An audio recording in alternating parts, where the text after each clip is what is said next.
Hello, Patreon. And What's we're up, live. guys? And we are live and in living color, I guess. We hope that everybody's doing okay. I figured that we would start streaming these recording sessions because why the heck not? We were already kind of video chatting and recording on our end anyway. And so now you guys get to see us actually record, which is going to be crazy. Hopefully Curtis's roommate walks through in the background again and makes some sweet potato fries. Yes. No, he's actually not here, so we're all good. Oh, okay. Solid. Solid. All right, boys. We can go ahead and start recording, I believe. And just same as last time, 3, 2, 1, record. And 3, 2, 1, record. One moment. It's always me, isn't it? I am clicking record and it is saying error opening recording device. Again. This is the first time for this program. For Audacity. Yeah. So I'm going to quit it and try to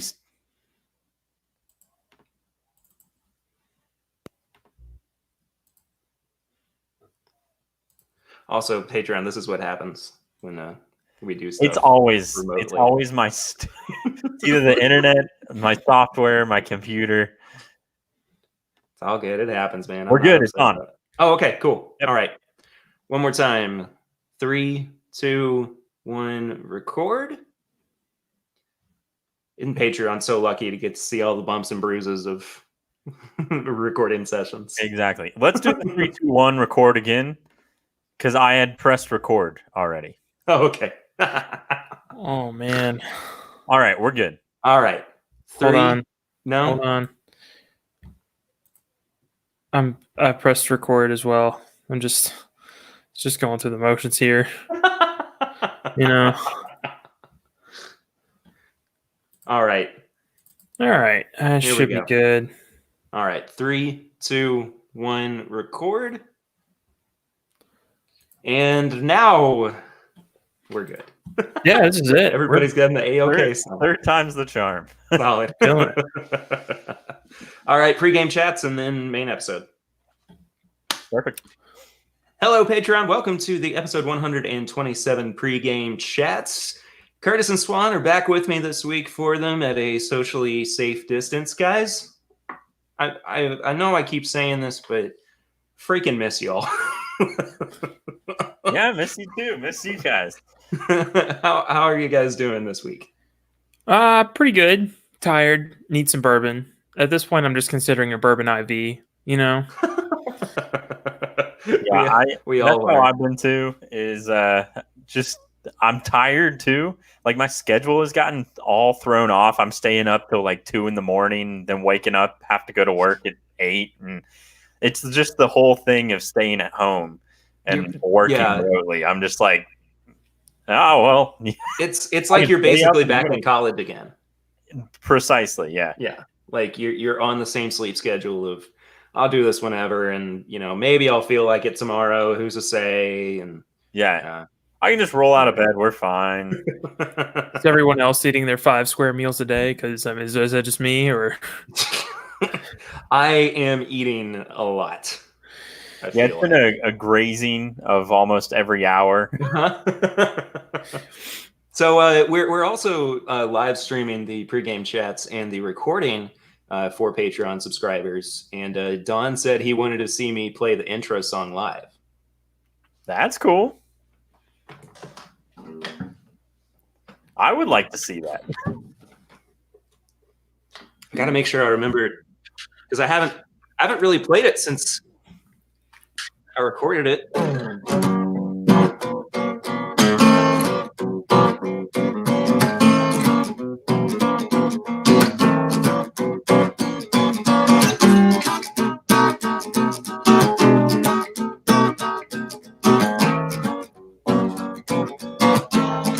It's really boring when it's just a few chords, but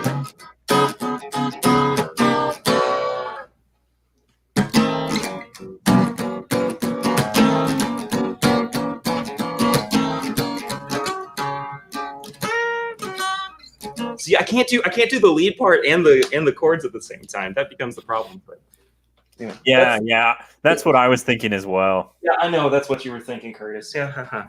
I about chimed in with the piano behind me, but then I realized I don't know what I'm doing. So, Well, it's in F sharp if that means anything to you.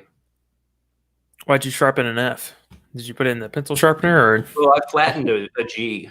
Oh, well, that's just rude. Don't do that. Look, man, the G had it coming. Okay. Okay. I got my alto saxophone from high school. Let's get this going. All right. we get a little mouth harp for Swan. Yeah.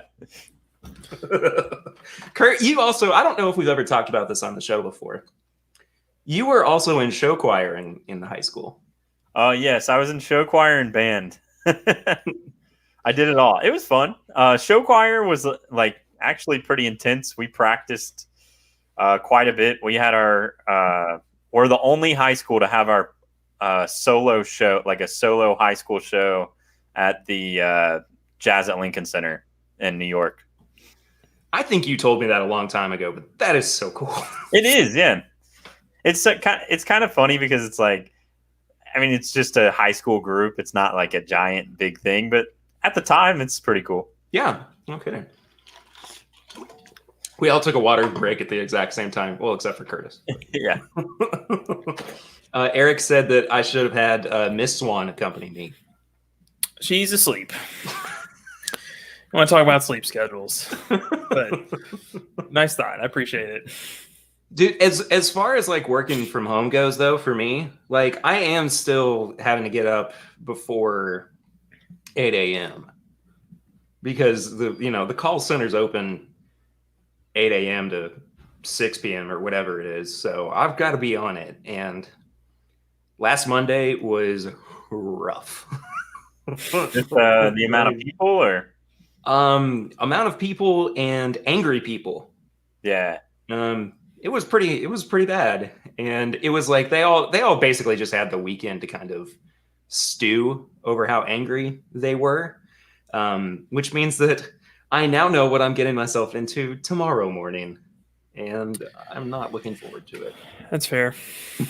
Maybe it'll be better. I honestly don't know. No. I'm worried about it. Worried at best, I would say. So we'll see. I don't know. I don't want to be all negative. I want to drink bourbon. So somebody on the Facebook page said something about starting off the show with Heaven Hill Bottled and Bond. Oh, yeah. What a genius. I've already poured me a little bit. Smart guy. I saw that and was like, wait, why did Swan? And then I was, oh, okay. This is my last bottle of Heaven Hill Bottled and Bond. Okay. So sorry. I also thanks, Swan. I also haven't opened it yet, so this is a fresh crack as well. I might be able to get you a replacement. I think I can make it happen. For like $50. No, we can work something out. $30? No, Perry, I have like 6 right over there. Okay. I was gonna say, because you answered last week that you saw the old one recently. Yeah, Coliseum across from my house has one for like 50. Have you started shopping there more since you live so close to it? It depends. So if it's a Knob Creek pick or stuff that they've got on the shelf for like a decent price, yeah. If I go in there and I'm like, oh, Elijah Craig barrel proof, and then I look at it, I'm like, ooh, $100, then I just immediately buy Old Grandad 114 and I'm on my way. Dude, I have been rocking some Grandad 114 recently. Oh, it's so good. It's like the cocktail king. I don't know why we've not done like a full episode just doing cocktails with it. I mean, it's so good. Because we would be hammered by the end of it, and I mean, that's fair. We've never done a cocktail episode though. I don't think we've done a couple kind of. Yeah, like I did one with Brett way back in the day, and you remember when Matt came up to Kurt from Knoxville and we recorded at your place. Yeah. We didn't, but I guess we didn't actually drink. Yeah, we didn't drink cocktails with him. We He was a bartender, but yeah, and said we just drank bourbon. yeah. I guess that makes sense. I mean, this is my bourbon podcast. Yeah. Wait, this is my bourbon podcast. No, this is. Look, we had this conversation a long time ago. I can't get into it again. Just kidding.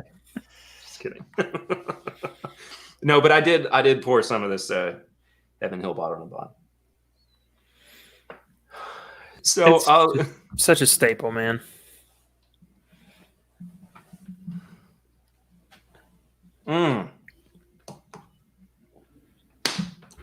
Daggum, that's a good bourbon. Mm-hmm. Oh.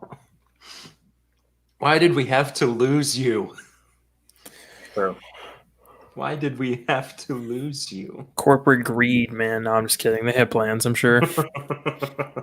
They did have plans. I mean, with the 7-year, I mean, it's fine, but it's just so much more expensive. Mm-hmm. I know it's nothing that nobody's said before. Yeah, I said that sentence right. Did I? I don't know if I did. Good enough. Matter. Yeah. Hey, I'll give Patreon a little peek behind the curtain about what's happening for you guys coming up here soon. The April bonus episode will be dropping this week, and I recorded May's bonus episode as well this past week with Papa Ritter and my brother Dane, and it was a time and a half. Let me tell you, we had a lot of fun with it. And do you remember it? Yes. Okay. It's no calling Papa Ritter late at night to talk about. Darn. And he talks about wrestling, but good That was times. the best phone a friend ever. That was great. That was amazing. I don't know why I'm sweating. It's cold up here. Anyway, so yeah, you guys asked a bunch of questions for them. I answered them, and we actually have to record a little bit of an auxiliary bit to it as well because more questions were rolling in after we got done recording. So you guys are going to you're going to enjoy that. Dane started out the show by drinking Elijah Craig Barrel Select. Oh, wow. That's a strong start. Yeah, he goes, I forgot I had this. And I go, it's 125 proof, dude. So you can imagine how things turned after that. Oh, yeah. Anyway. All right. Well, I love this duck. you love the StreamYard duck? Yeah, it's just I don't know what what does the duck have to do with StreamYard? The name? I don't know. Just a little mascot of theirs. I like it though. It's funny. I do like it as well. Yeah. Hey, so I think we're gonna wrap up the pregame chats here. We got a fun little episode coming your way this week. Got a couple of blind samples for Curtis and Swan to be trying, and a little bit of news. We are much lighter on news this week than we have been in a while, but nonetheless, it's going to be a fun time. So we will see you guys on tomorrow's episode, and bye.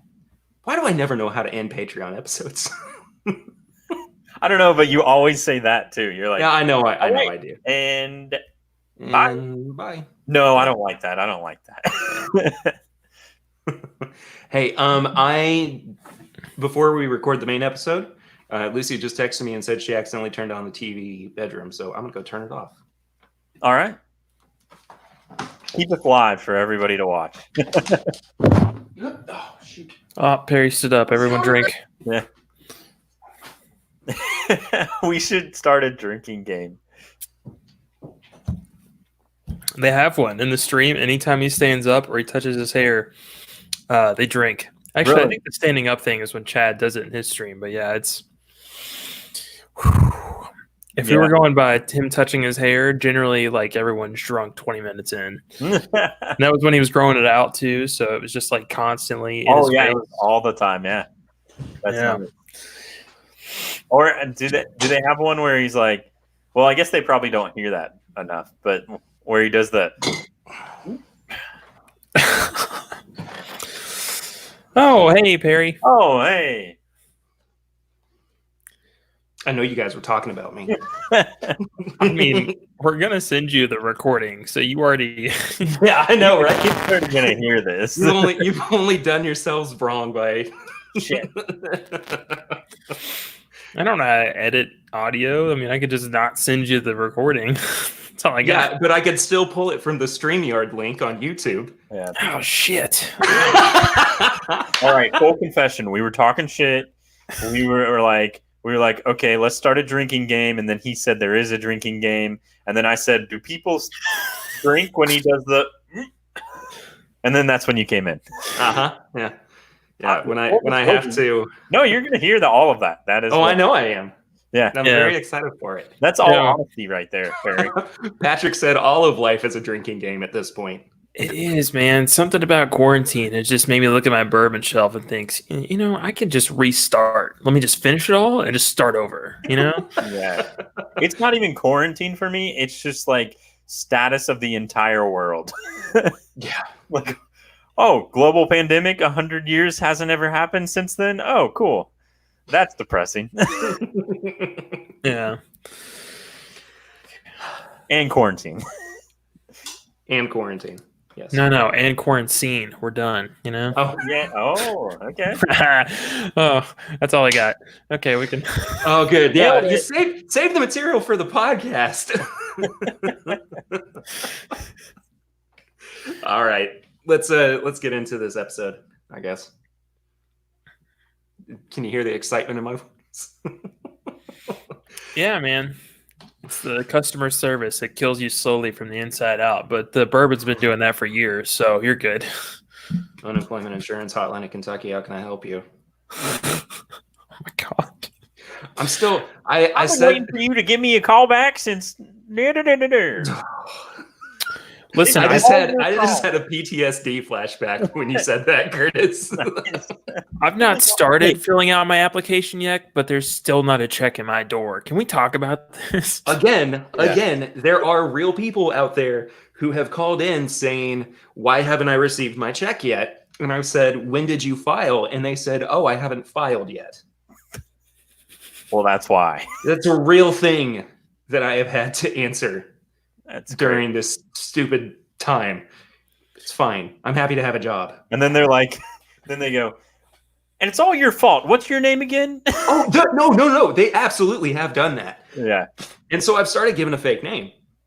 Oh, okay. What is it? So I'm Steve now. Ah, nice, Steve. And till they're like, can I talk to your supervisor? Yeah, sure. Yeah, Steve is just really well. We don't have a Steve here, ma'am. Who's Steve? I could just see you taking random listeners that are active in the chat and just using their names every time there's a complaint. I'm Ian McMaster. Yeah. Yes, my name's Chad Perkins. I'm the host of It's Bourbon Night. That would be even better. Yes, my name's Fred Minnick, and and they go, "The author?" And I'm like, "Yep, you got it." Hard times, you know. Don said you should post the number so patrons can call in, just hoping to get Perry. Yes, I part of me is waiting though for one of the callers to come in and it be like a listener of the show, and they're just like, wait a minute. That would be funny. Why do I know this voice? I'll tell you a funny. Go ahead, Swan. You would just get into a conversation and be like, "Oh, you listen to the show? Great. And then you'd end that and they'd be like, "No, but seriously, when's my check getting here?" There'd be a moment of since we're not recording, just total. Okay, let's cut the bullshit. Seriously, yeah. Is it in the mail? Can you handwrite me that check? Can we get this taken care of right now? Did I tell you guys my my Gary story? No. Okay. The snail from SpongeBob, or no. Okay. So this was before I started using a fake name when I was answering calls. this guy called in. He was super sweet. He just needed like basic help getting everything filled out, figuring out whether or not he was going to be qualified for it and whatnot. And he goes, well, what was your name? And I said Perry, but he heard Gary.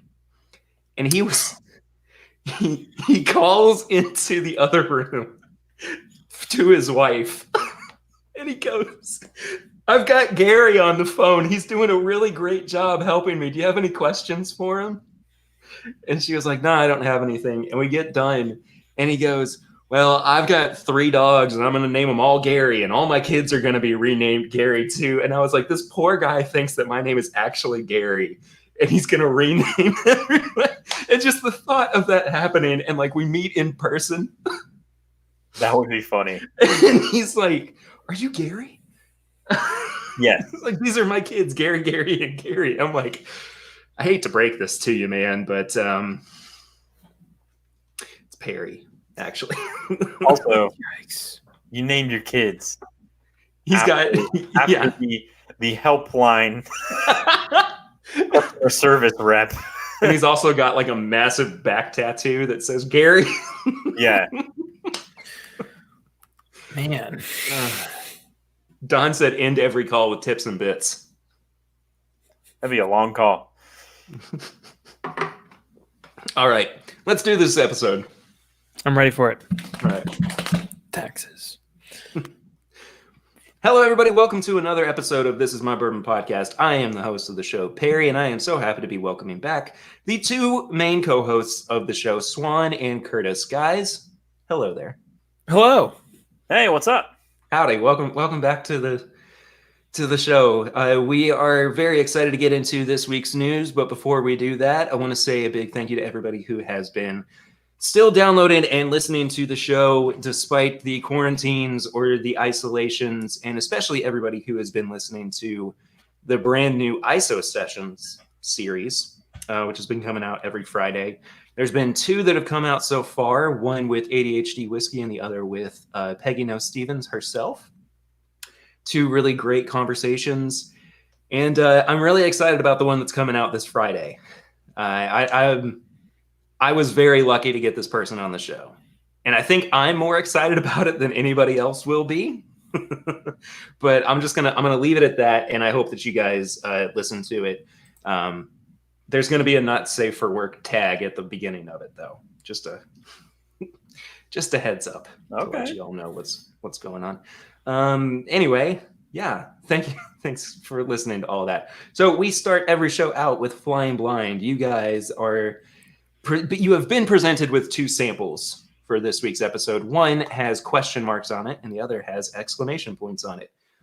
The question marks one will be your Flying Blind sample. And then the one with the exclamation points, we will be reviewing that one later on in the show. So if you guys want to go ahead and get poured up. Perry, I've been flying blind all week, man. With those like masks I've got to wear at work, they just fog up my glasses. So I've just been running into stuff. Or like customers will be like, hey, where's this at? And I'm like, over there? I don't know. Can you wear contacts, Swan? No, I can't.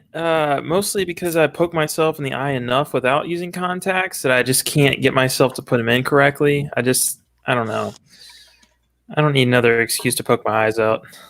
I like Concerning. Yeah. You just sit there, you're like, He's not even really like putting them in. He's just poking himself in the eye with it. like. I'm not kidding. I went to the what is it, optometrist, I guess. Yeah. And they're like, you have to put these in before you leave. And I was younger at the time. And like it was just 20 minutes of me like, I could do this. I can do this. Can't do it. Can't do eye drops either. I don't know what it is. It's just like I'm not scared of it. I just After that, how old were you? It has been like 10 years. Maybe I need to try again. Maybe you're 25 years old and you're like, oh, I've matured and I've learned some new skills. My motor skills are a little better. Like maybe we can. Listen, if I can do it, I'm going to be so proud I'm putting it on my resume. Like it's up Age there. 25, successfully used contacts for the first time. Yeah. So like I don't and I know this is contradictory because I just took these off, but I don't wear glasses.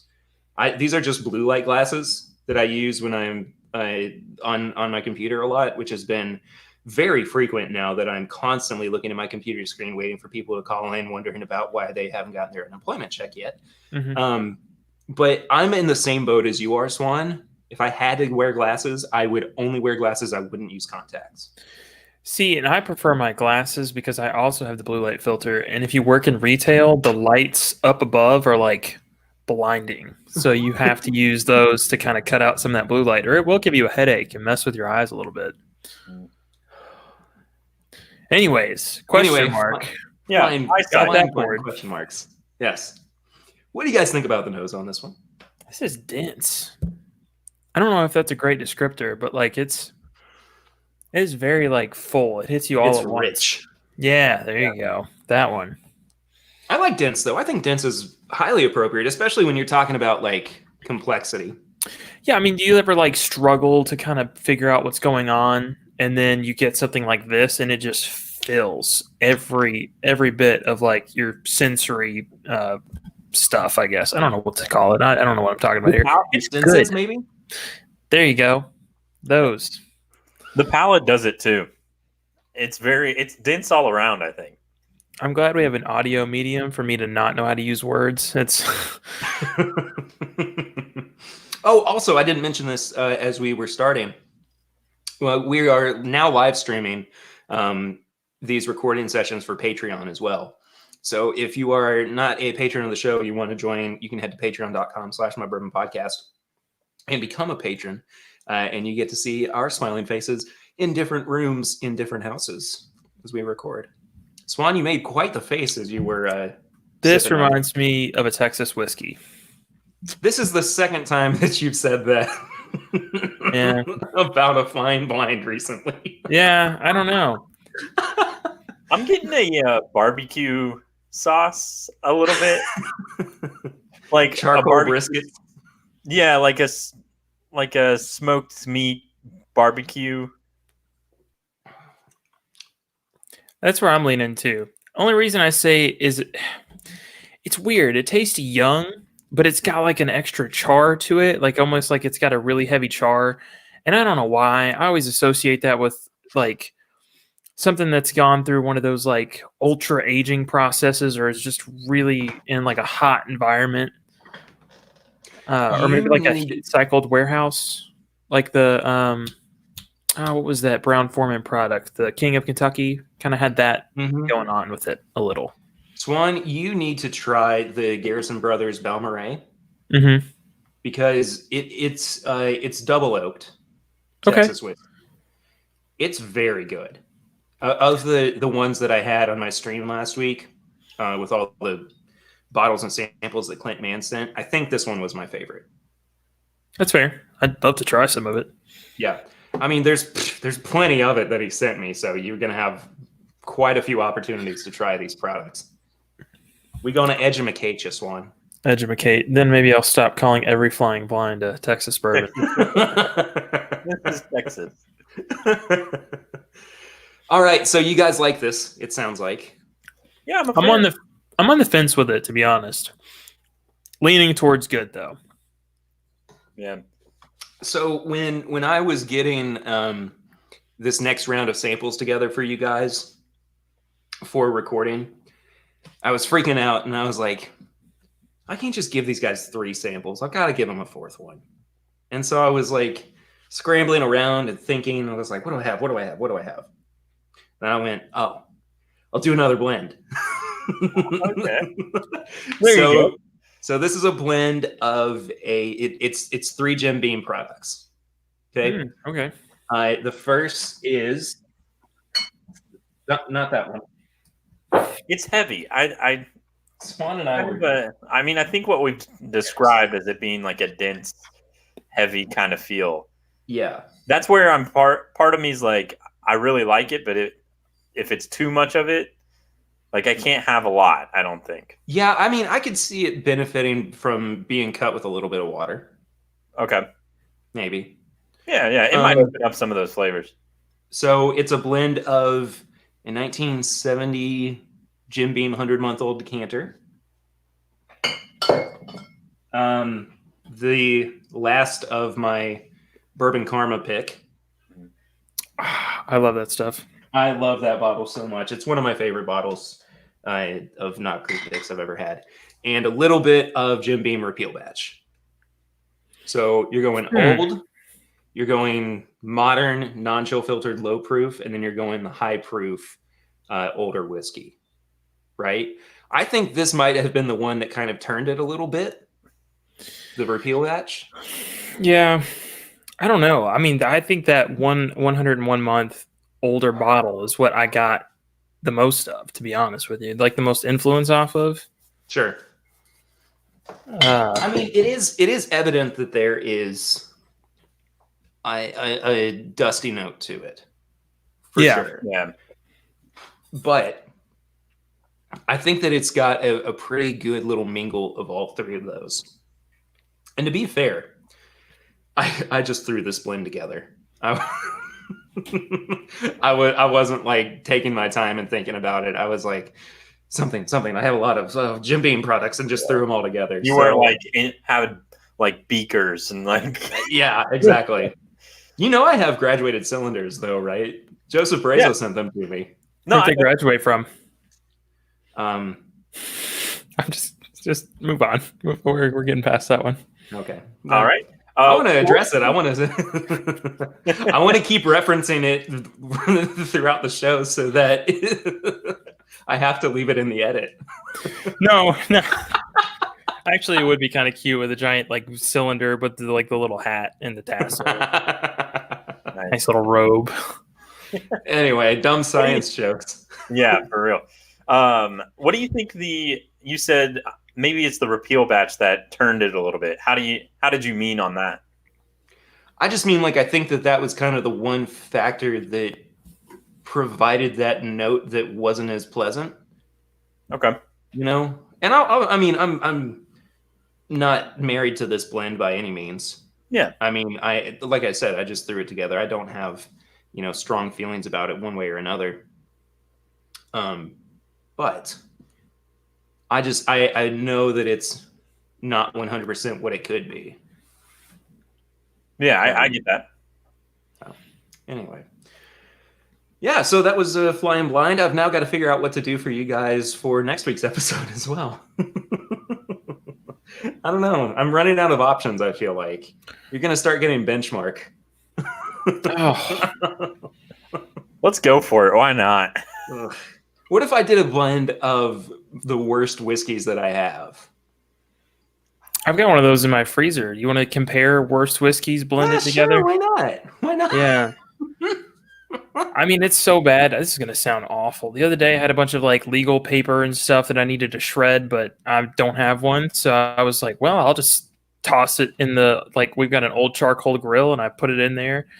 And I started lighting the paper on fire, and I was like, oh, it's just not going fast enough. And I'm really not even supposed to be doing this.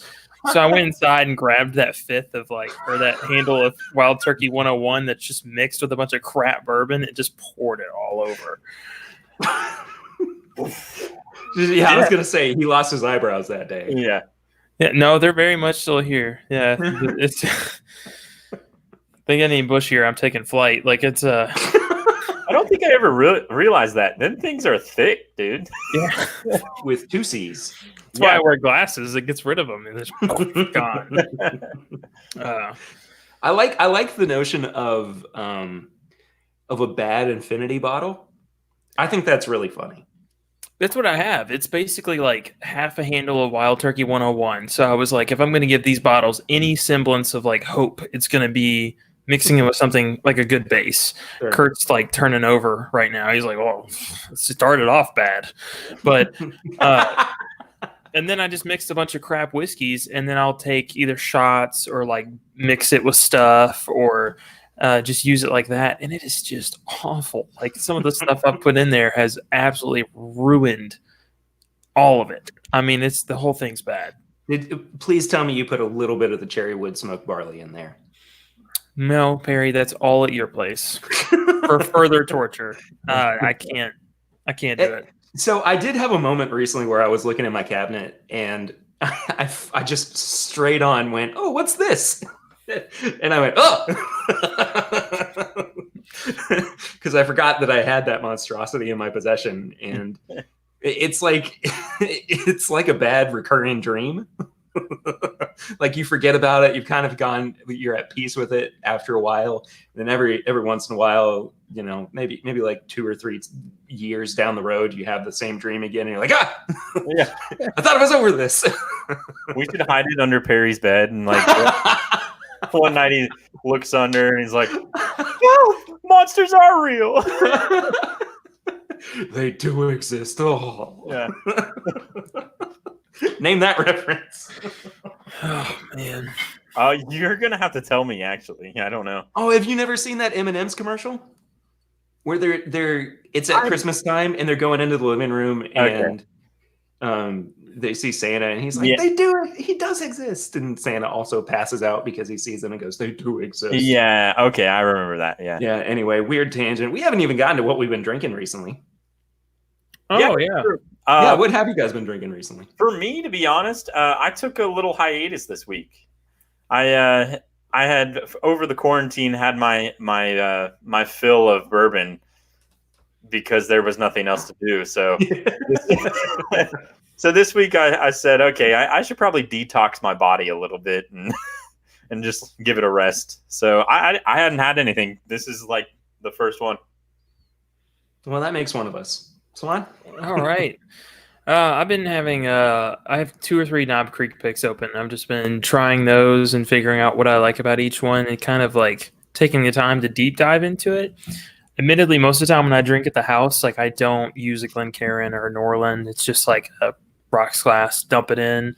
But like I actually took the time to put it in, Glencairns and try it and kind of think about it a little, and even gave like some of them scores and figured out what I liked about them. It was fine, but after 3 hefty pours of Knob Creek in like one night, the only conclusion you can come to is, wow, there's 2 TVs and I only own one. Like it's just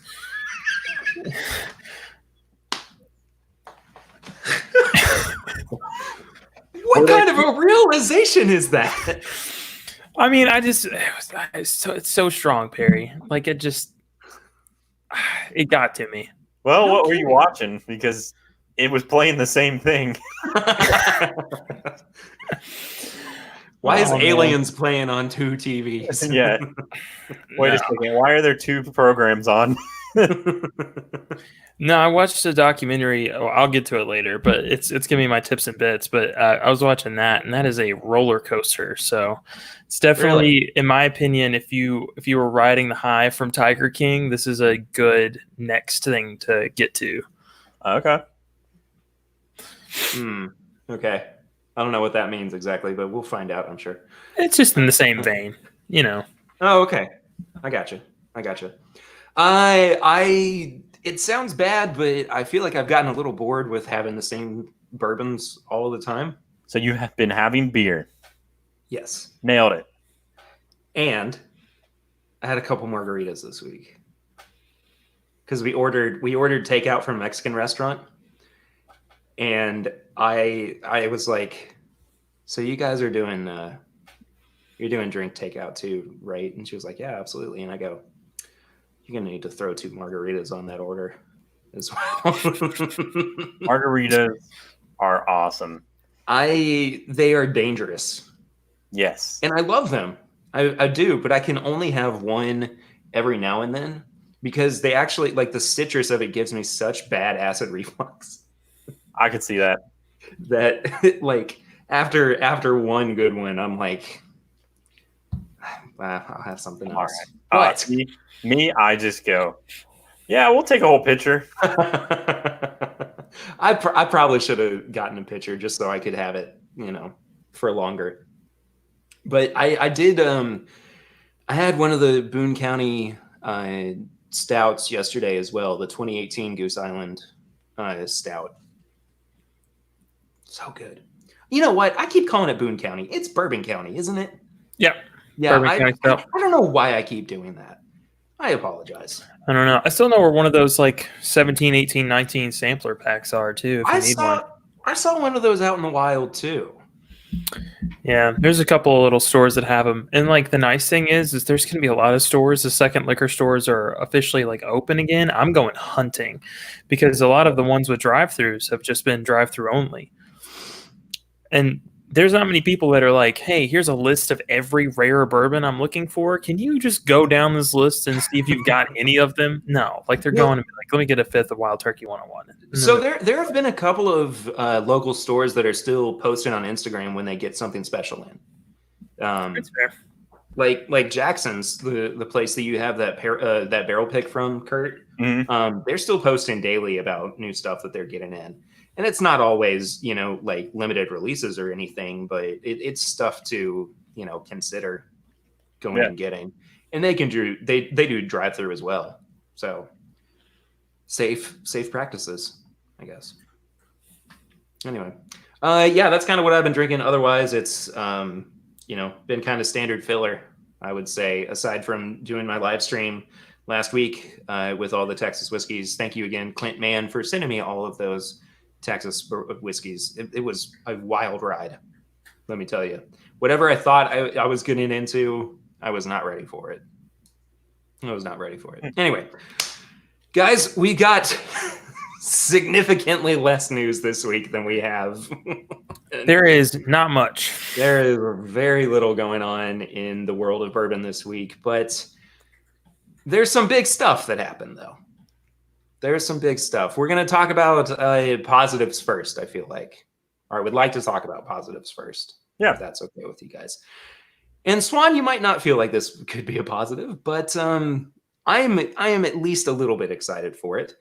Buffalo Trace announced their newest experimental series bottle, which is a wheated bourbon that was barreled for 4 years, 114 proof, then cut with water to 100 proof and rebarreled for 8 years. So it's a 12-year-old wheated bourbon for $47, suggested retail price, 23rd release in the series. The exasperated noise, I feel like, is all I can make because I just don't know what Buffalo Trace is thinking anymore.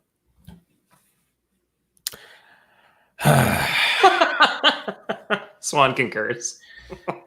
I don't get it, man. Like, if you're going to expand your Weller line and this fits in it, then just put it in the Weller line. Like, I mean, that just seems like a smart thing to do. I mean, what are they waiting for? For people to come back and put the feedback on this to decide whether or not they like it? I don't think anyone is going to look at a Weller product and think, wow, this was a misstep. Like, no, let's just put it in the line. Is this what it's do you guys think it's anticipated for? Oh, yeah. It's going to be gone the second it touches any store. I doubt half of this will even make it to the shelf. Sure, yeah. But you think that's what it'll end up being, potentially? That it'll wind up being another Weller product? Yeah. Or no. I don't think so, personally. I think that this is just Harlan Wheatley being the scientific mastermind that he is. Okay. And trying to do something new and something different. And I mean, that is, I cannot think of anybody who pulls a whiskey out of the barrel, cuts it, and then ages it for twice as long as it had already been in the barrel. Who does that?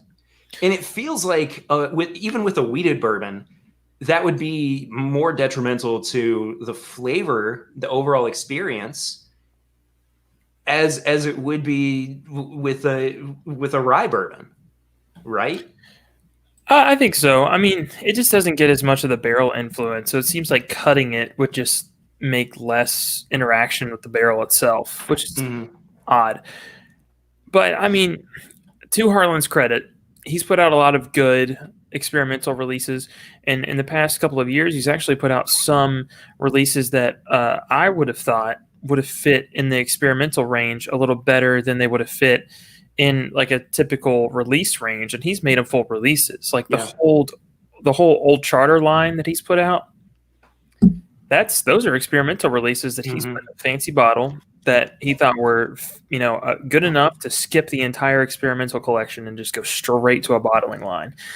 That's bold. This just fits so much of a regular Weller profile as far as like It's a weeded mash bill. It's aged a little differently. It just seems odd to me. But Patrick in our chat here has pointed out it's going for quite a bit more than it's worth on secondary. I mean, Well, I think he's postulating that's what it would be on secondary. Yeah, I mean, it's going to be. I mean, even just regular Weller is the same way. It's just, I don't know. If I get to try it, I'm definitely going to probably enjoy it, but I just don't think I'm ever going to see one. Well, and if we're talking about, in terms of if this winds up being a product that went to market as a main item in the Weller line or the Van Winkle line or whatever, there's no way to sustain that, right? No. Because it's already 12 years old. But at the same time, you have to guarantee consistency from single barrel to single barrel, right? So, it went into the barrel initially at 114, taken out after 4 years, cut to 100 proof, and then aged for another 8. So I don't know what the Angel share looks like on that, how much whiskey they actually lost during the aging process. But I can't imagine that that's something that they could reasonably put out, excuse me, at a consistent level. Yeah. Well, I mean, these are 375s, and you can see how dark they are. I mean, I don't know. I think it would be hard for them to do exactly what they did with this experimental release and make it a Weller product. I don't think it's unreasonable within the next 5 to 10 years to see them come out with a double barreled wheated product, because I can't think of anyone else that has one personally. You know what? Somebody just sent me a message this week about a double barrel wheated whiskey. Hold on just a second. Let me try to find it. Ah, yes. So Brian from Wishful Whiskey on Instagram sent me a message, and he said, let me know if you want me to send some samples of this for your double oak tasting. He said it's the only double oaked wheater I've come across. And I can't pull up the picture. Oh, here it is. It's called Ragged Branch, and it's a wheated bourbon. 90 proof, double oaked. So, I mean, there are products out there that exist like that, at the very least one. And I would definitely like to have that included once we do that double barrel flight, whenever that happens. But I don't know, man. I think that there is an untapped market for this, for sure. Yeah, and I think Harlan would be a good large distillery to kind of beat some of the other larger distilleries to the punch on that. I mean, as you said, Ragged Branch is going to be the original creator of something like that if they're the ones that kind of, piloted that idea. But if Buffalo Trace does it, I mean, everyone's going to know about it. It's going to be something everyone needs for their collection. Yeah, that's going to be probably setting the trend too, and setting the parameters of what something like that would taste like a little bit. So let's talk about the price too. $50 for a 375 is nothing new, right? I mean, we see all the Whiskey Baron collection bottles priced the same. I think really in general, the experimental collection bottles from Buffalo Trace are all priced at $50 for a 375. Overpriced or not? I don't think so, because I don't think they really look to make money with these. I have to imagine that they probably do 5 of these for every one they put out. Sure. They're not necessarily recouping money on just this project, Yeah, I think it's fair for the same reasons. Yeah, I agree. I think that it's it reads like more of a collector's piece than it does a return on investment, for sure. That being said, $50 is still a lot for a 375. It is, but if you had the choice between this and Old Rippy, I mean, what would you take? Honestly, I don't. You got to think about it. That's enough, man. That's enough. But the reason I'm thinking about it is because I haven't had this new experimental one from Buffalo Trace. Yeah. Right. And Old Rippy was good, but it wasn't amazing. I would probably rather have WB Saffel, in all honesty. I don't know. I would have to try them side by side. I think that's the only way I'd really be able to come to any kind of conclusion. Yeah, that's fair. It's the curiosity of not knowing, though. Yeah, no, and I definitely, I definitely want to try it. I definitely want to know. I'm very curious to find out what this product is like. But at the same time, if we can even get our hands on it, it will be, it would be a tough get. Yeah, So, and I've only had one of these, and it was a 6 grain, I think. And I got lucky enough to walk in, and Harlan was doing a thing at the what was it, Total Wine there at Lexington Green. I And remember when that happened. yeah, it was just a weird little pop-up thing, and Yeah. he just decided that he was going to sell the 6 grain, and I got there late, so he was like, "I'm here for 2 hours. It sold out in 30 minutes," and so he just had like 3 or 4 bottles open that he was letting people sample. Big line, stood in line for it, got there, so excited. I'm like, "It's great!" Oh, and then just away. I was like, "It's just odd, you know? Like I can tell, I know why people don't do this." My dad has an experimental bottle too. I can't remember what it is. I actually just texted him to see if he would let me know. But I've only had 2, and it was this one that he has, and then there was a failed experiment that didn't get released to the public. Did you guys try that one? No. So at my old job, one of the ladies that I worked with used to also work at Buffalo Trace. And it was like a 24-year-old failed bourbon. It just wound up being like way too oaky or tannic or something like that. I didn't mind it that much, but as far as like an experiment goes, you know, it was something that they definitely didn't want to release to the public. But even still, I think that these kind of seem to be a little bit hit or miss. But that being said, I have a very limited range of knowledge about these products. Well, I mean, I think some of the experiment is not just necessarily like a 12-year-old weeded bourbon and then the stipulations they put on it, but maybe they put these products out to see how the public reacts to it. Like that 6 grain might have had some amaranth in it. And then they were like, well, if everybody loves it, then we'll put out E.H. Taylor Amaranth. And then they could do this and then turn around and say, well, that got, received really well. Maybe we should do a double-barreled Weller. I mean, maybe they just look for that to see how the public reacts to it. Yeah, I think these experimentals specifically have a point and a purpose to be able to try those new things without making them those main staples or having a huge line.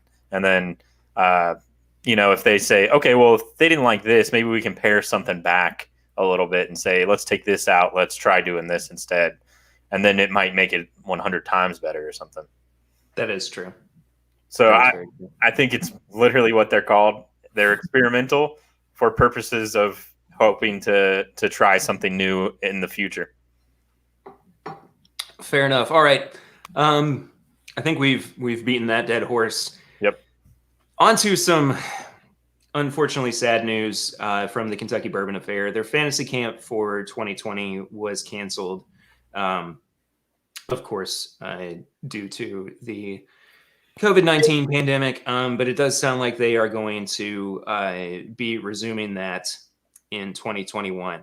And in regards to cancellations for this year as well, and I think this is the one that has kind of, this one hit a little bit harder than I think any of the cancellations that have happened so far. But all 3 of the Trifesta festivals in Louisville were also canceled. So Hometown Rising, Louder Than Life, and Bourbon and Beyond were all canceled this year.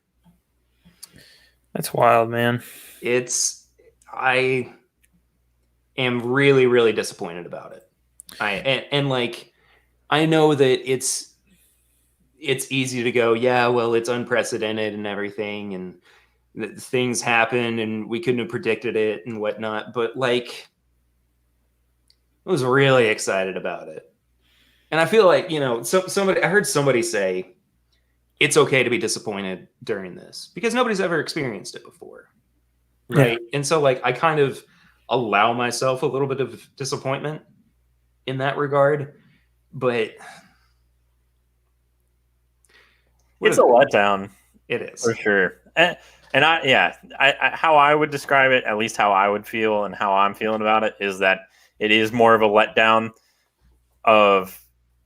and not as much a disappointment for me, because disappointment for me kind of has it has a little bit to do with the people like organizing it a little bit.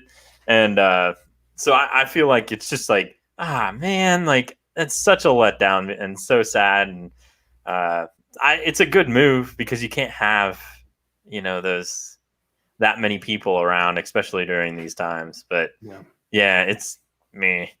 And I know that people are making the argument that, it's not all the way until September and, things could be different by then. But at the same time, if there is this predicted second wave that could be coming, I mean, you don't want to be holding a music festival where everybody's elbow to elbow and they're spreading it even further. Yeah.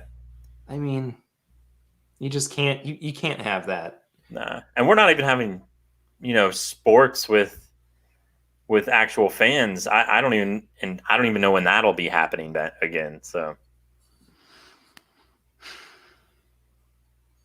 I'm looking longingly into the distance of our future, thinking when will things return to normal, if they ever do, but I mean, there are sports that can be done. I feel like golf could be reintroduced. I feel like, yeah, I think they'll be played. I just, the fans is the biggest thing.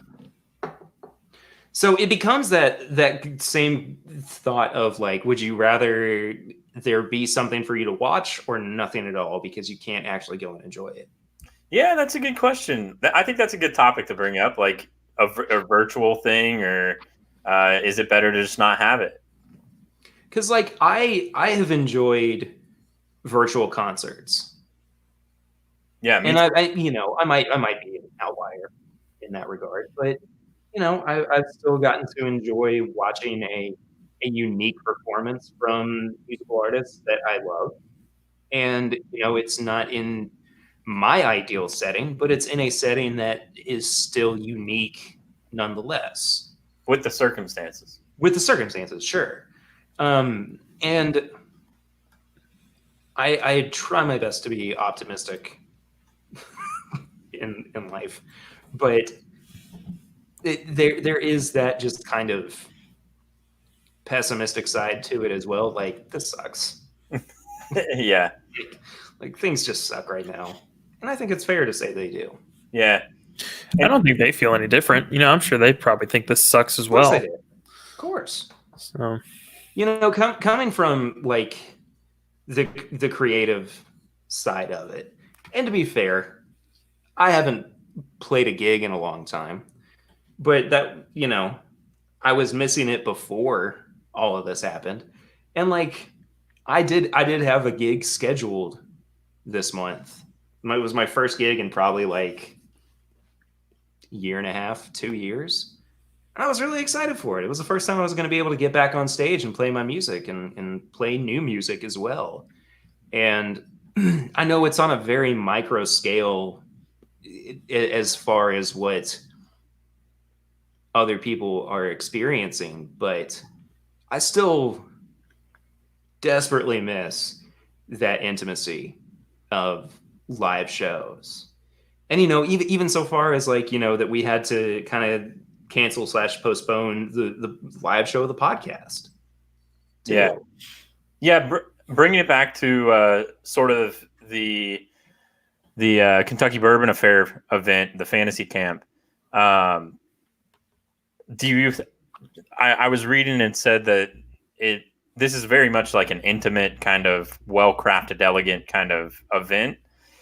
Do you think if they had a virtual kind of experience, I mean, you could limit it to these smaller things, but I don't think you get the same, you obviously wouldn't get it, but do you think it's better to say, okay, we're not doing any, or maybe we have these specific things we can do virtually or limited to us, things like that. I think that you have to find some way to offer exclusive experiences to people in this regard. And at that point, it becomes really difficult, right? So, say it was an experience where you were trying exclusive whiskeys or exclusive cocktails or whatever. And just for example, if it were a Pappy 23, right? This was the only way that you could get to try Pappy 23. You pay all this money for it and everything. The logistics of sending out all those samples so that everybody could still be trying them virtually, but together, that becomes a nightmare in terms of planning. Yeah. Yes, it would be cool. It would be great to see that if you made just a massive batch of cocktails that were made by, the best bartender in the United States or the best bartender in the world or whatever. But trying to get all those things out to people, I have a hard time just sending samples to friends, right? Yeah. Like the amount of work that would go into sharing one bottle or one batch of cocktails, it'd be difficult. It really would be difficult. It'd have to be very, very limited. I totally agree with that. And I think the just entertaining the idea is kind of cool of, you could have a full on packaged box that's branded for this. And you can have a Glencairn that's in there with the sample, sort of stuff like that. I see that kind of being cool, but yeah, I mean, the logistics is a nightmare, and it probably makes. I think it totally makes sense that they said, we'll be able to do this next year. Let's get it right this time. Yeah, and I think that there's something to be said about patience too. There's something to be said about stepping back and allowing yourself time to reflect and think and develop. I mean, who's to say that everything was ironed out to a T for these events, right? Who's to say that, everything was going to go as perfect or was going to be as good of an experience as they could possibly offer, right? So I think that it's okay to allow some time for what comes next or the next iteration of these things. Yeah, and I think also a thing to remember with these events is the exclusive bourbon, the access to distilleries, the ability to ask questions, all that's fantastic. But there's a huge majority of the people that go to these that have more fun sitting in some random parking lot doing a sample swap in the back of their car. I mean, it's it's all about getting some people you've never met before from the internet that you've seen in streams and just having a glass of bourbon anywhere, like a hotel lobby, doesn't matter. I mean, it's a big sense of community, and you just don't get that when you're all sitting at home. I mean, even Perry pointed out at the beginning of the episode, it's great that we can do this and we can have all this, but when we're in the same room, it's a whole different energy. It's just a nice experience, and you're not going to get that virtually, especially with one of these giant events. I will say though, I feel like this is the best virtual episode we've done so far. I feel pretty good about the energy that we've brought this week. It's feeling more and more natural, but I don't know if that's a good thing. Maybe I should. I'm going to see people again and be like, oh my God, I forgot how tall you were. You were real. I have to remind myself constantly, Swan, that you are taller than I am. Yeah, just a little bit. Yeah, I'm the shortest of the three of us, which is weird because I'm not that short. I'm 5'11". Yeah. I think I'm a little taller than Swan, if I remember. But you are. Yeah, okay. If you remember, it's only been a month and a half since we've all been in the same room together. I'm not hitting door frames, so I'm good. That's all I care about, Yeah. I think that it was smart. I think that was the right decision, though. Yeah, I agree. With the letdown, of course, but yeah, of course. But so that's the news for the week. Is those two topics of conversation, but we do have some TTB filings. The first one is coming out of WhistlePig. I'm pretty excited about this one. I got to tell you guys. I love the name. Love the name. It name. is a 10-year-old straight rye whiskey. It's a blend. It's 100 proof. It's called Piggy Bank Rye. I have one hope for this bottle. I hope that the opening at the top where the cork goes is like old Granddad 114 style, where it's huge, so that when I get finished with this, I can drop quarters in. Like that's cool. Like that. I want to be able to use it as an actual piggy bank when I get done. Just shoving dollar bills into a bottle. Whoa, don't go crazy there. I got like pennies or quarters. I don't know about dollars, but when was the last time you saw an actual dollar bill? Because it's been a while for me. Well, I work in retail, so like 4 hours, but you know. The font, the typeface for the Piggy Bank Rye too, that's beautiful. I love it. Look at those G's, man. I can tell you, I know exactly what font that is. What is it? I used it for my senior project. Oh yeah, which one? Not the senior project, but what is it? Oh shoot, maybe I can't tell you exactly what it is. It's a good one though. I'm trying to think of what it is. This is fun. This is fun for you people on Patreon watching me scroll through my fonts. I know. Either way, it kind of has this like older style block lettering. Kind of like that window painting style. Yeah. Mm-hmm. I mean, it has a vintage flair to it, but it also has like a very modern take on it. It reminds me of the font that they use on the side of fire trucks with like the gold flake and the white overlay. Yeah. Mm-hmm.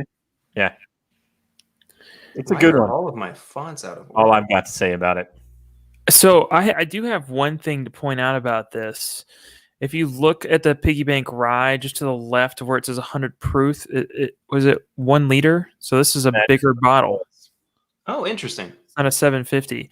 And I can't find, sometimes it says on these TTB filings, but it looks like they've not disclosed whether or not it's going to be sourced or if it's their product, which I have to imagine. It says Canada Rye on it. It says Canada Rye? Yeah. Okay, so it's where it's out of Vermont. I guess it's going to be sourced from Canada. Yes. It does. Yeah, it says product of Canada. So cool. Why can't I find this font? But does the 1 liter anticipate me saying that it's only going to be 1 liters, or is that not the case? Is it just the label that they provided? I mean, based on what has actually gone through the TTB, I'm assuming that that is the one size that they're going to be offering. Okay, which probably goes back to a little bit of the piggy bank kind of feel to it. I hope so, dude. If it actually came in like a piggy bank shaped bottle, I'd be all over it. Yeah. I can't find it. Yeah, we don't need to worry about the font. It's a doesn't matter. It's a real good font. They use it on Wild Turkey labels. Oh, okay. Too. Yeah. Anyway, no, I'm excited for this. I imagine that. I mean, I know it's a limited edition, and WhistlePig can be kind of pricey in terms of their LE releases, but I mean, this is probably going to be like $115, maybe. Yeah, probably. They did their piggyback, and it was a little more affordable. I think that was around like what, 60, 65, something like that. Yeah. So hopefully that'll be in the same vein, because that wasn't necessarily an LE as much as it just was like kind of like a starter WhistlePig, you know, like they wanted to get people into the brand so that hopefully they thought maybe their 10, 15-year-old products, some of their 10-year picks that some of the stores were getting were maybe worth that extra cash. Well, and they wanted people to use it. Go ahead, Swan, sorry. Most of them are, in my opinion. That 15-year you held up, phenomenal. Love that bottle. Yeah. I don't have much of it left, and I'm trying to figure out when the appropriate time to finish it off is. When you find somebody with a beard as magnificent as the guy that gave it to you, you drink Nate it. Woodruff? Yes. I miss that man. I miss his face. I miss his beautiful bearded face. What were we talking about? Anyway. TTB. So the other release is the newest from St. Cloud. It's a Kentucky straight bourbon whiskey. It says it's crafted by Ray Walker, but I mean, that doesn't really mean too much. The distillery itself is undisclosed, but it is 12 years old and cask strength at 131.3 proof. Holy moly. That is going to be interesting. Have you guys had the St. Cloud that's out right now? I have not. Yeah, I have. What did you think about it, Swan? I was not a big fan, to be honest. I don't think I've had it. I got to try it, I think, from Chad. I think I got a sample from Chad. Or maybe I actually went to, I don't know. Either way, I've had it. It was just okay. It was not great. The bottle design is phenomenal. It is definitely appealing. I don't remember it being super high proof, I don't think. I think the first one was like 90-ish or something. But I just wasn't a big fan. It is. I saw it, and for me, the price point kind of made me shy away. If I remember right, it was pretty expensive, wasn't it? Yeah, it was in like the $100 range if you could find it at retail. There are some cool things to point out on this label, though. If you look down here, they've got barrel name Zeus, bottle number of 152. So there's only going to be 152 of these, unless they do multiple barrel names. Yeah. And then on top of it, just to get back onto your guys' graphic design element here, the fleur-de-lis and stuff on there, great. But if you zoom in on the 12-year-old St. Cloud label, they've got this weird little thin, like pink line all the way around. Oh, that's the that's a cut line. That's a cut line, so that won't show up. Okay, they've got it on both. I don't know. I was really confused by that. Yeah. So that's a cut line, so that when they go and cut those, that you won't see that. Thanks. Okay, I feel better. No problem. I was like, this just looks weird. I don't like Swan this. learned a thing. I don't like this. Yeah. You can tell I dropped out sophomore year. Yeah, and we'll make this real quick. But the extra space outside of that's the bleeds. And if you weren't going to have the bleeds, then you have a good possibility of when they do cut that, you'd have white edges, which you don't want. So, little graphic design knowledge for everybody. Cool. And that's been your graphic design corner this week on This Is My Bourbon podcast. Yeah, there you go. I also didn't realize this was out of Frankfurt. Yeah, me either. Yeah, I had no idea. I lived in Frankfurt for 20-something years and had no idea this was from there. I wonder who I mean, you would assume that it's Buffalo Trace then, wouldn't you? I mean, I guess, but I mean, I have no clue. There's been multiple little distilleries that have popped up so close to Frankfurt that they've just called it Frankfurt, which is weird. I don't know. I'm interested in trying this one because I feel like the extra proof is definitely going to carry it and make it a little bit more favorable than the previous one. Yeah. The cask strength, single barrel. Yeah, I agree. Only 152 bottles. Well, let's talk about what the price might be then. I mean, if we're looking at, the old 12 year at what 90 proof was about $100. I mean, this could easily edge towards 200. Yeah, I wouldn't be surprised to see this around 200, 250. Yeah. I mean, if I went bare minimum, I would say probably 180. Yeah, I mean, you got to think. That's being very conservative in a guess. This bottle, like, if you look at the stuff they put on it, it's expensive. Like, it has a gear-style cap that's, like, solid metal. I mean, the bottle is super nice. They obviously spent money on getting it designed properly. And the last one was featured on, like, 3 different magazines. Namely, Whiskey Advocate put it front and center on their main, front page. I mean, like, it got a lot of press. And I didn't even think it was that good. I mean, it's going to go for a good amount of money. Yeah. It ain't going to be cheap. No. Ain't gonna be cheap. I'll say that much. All right. Well, that does it for all the news and the TTP filings for the week. How would you guys like to review rather, this blind sample that you guys have been given? I'm all for it. Nose, palate, finish, price. Yes, Curtis, those are the 4 categories that we use to review whiskeys. Yeah. Well, you asked how I wanted to, so. Oh, sorry, I misunderstood. I get your joke now. Where did that cylinder graduate from? It's a shame we haven't made that joke more during this episode. But yes, we do have a review system of nose, palate, finish, and price. Each category is out of 5, and then we total it up for a final score out of 20. Guys, what do you think on the nose of this one? I'm having a hard time pinning down what distillery this is from. I have like 4 or 5 guesses, and they're on way opposite ends of the spectrum, so I have no idea what's going on. It's a good nose, though. It is a good nose. I'll give it that. It is real nice. I'm getting this nice candied sugar. I was kind of leaning towards like a s'mores note, honestly. I get that. But like the oak is really nice and deep as well. And on the palate there, when you get to the palate, you get that nice dark oak.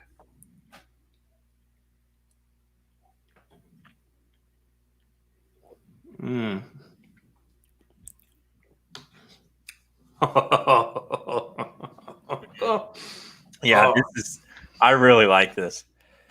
Chocolate, coffee, graham crackers. Yeah, all up front. It starts to ease into an orange peel note. Yeah, as well. Nice long finish. Oh, gives that warm feeling. It's a little hot. See, I think it's pretty good. I think it's great proof wise where it's at. Mm-hmm.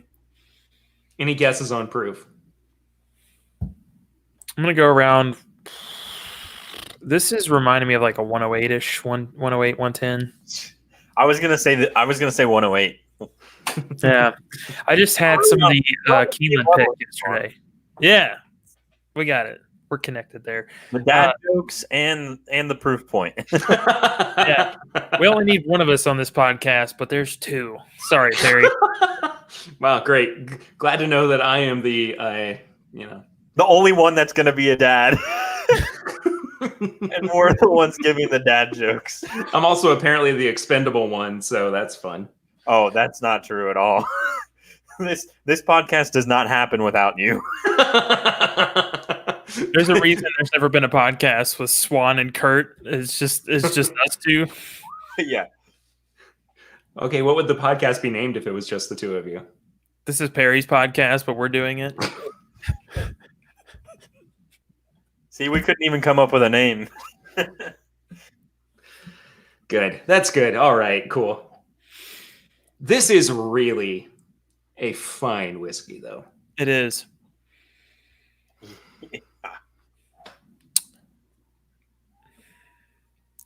It's kind of giving me, I don't know. I'm feeling like it's kind of like a Maker's Private Select. Okay. I'm getting some of those because it's got a lot of the same notes as that Keeneland pick for me, minus the cinnamon that they did. So, and the proof kind of seems like it's about the same, but I know I'm probably going to be wildly wrong. I just had some of that the other day, and it was phenomenal. I do like this, though. It's really good. I'm having a very hard time pinning down some of the notes. It is complex. I mean, to be very honest, I mean, it is deep and rich. Yeah. Yeah, on the nose. The nose is where I'm getting more of a lighter note if we're thinking of bringing it around on the wheel a little bit. Okay. Do you guys want to review this one? Yeah. All right.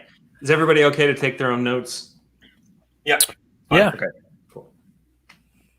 Just want to make sure.